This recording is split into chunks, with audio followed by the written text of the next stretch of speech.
السلام عليكم. كنتمنى تكونوا بصحة وعافية.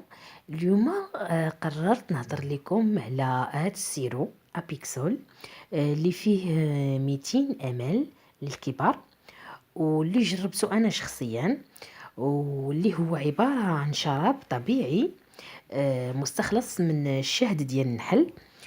وكتعرفوا وكنعرفوا كاملين ان احنا دائما كنبغيو الادويه اللي كتكون طبيعيه واللي كتكون خاليه من المواد الكيماويه. فانا جبت لكم اليوم هذا الشراب اللي الدور ديالو هو علاج الكحه واخراج التنخيمه اللي كتكون في المجاري الهوائيه ديالنا، وعلاج الالتهابات اللي كتكون في المسالك الهوائيه ايضا، من كحة وبحة ديال الحلق. فأنا استعملته شخصيا وكنهضر على التجربة ديالي الشخصية في هذا الدواء هذا. إذا هاد الدواء أبيكسول سيرو كيقوي الجهاز المناعي التنفسي ديالنا.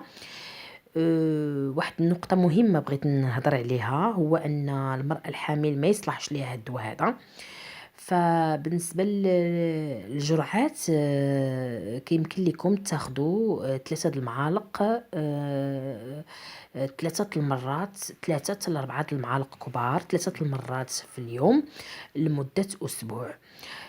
من قبل ما ناخدو مثلا الجرعات كنذكر انه ضروري خصك تحركي القرعه مزيان باش تستافدي من المفعول ديال هاد الدواء. المهم ملي تاخدي هاد السيرو هذا كيبقى عندك، ملي كيتفتح كيبقى عندك صالح لمدة شهر، ولكن خصك تحتفظي به في الثلاجة ضروري. الثمن ديال هاد السيرو هو 80 درهم للعموم.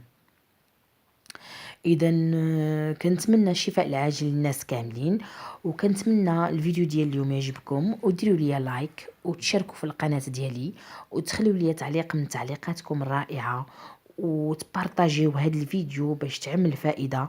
وشكرا على المشاهده، والى فيديو قادم ان شاء الله.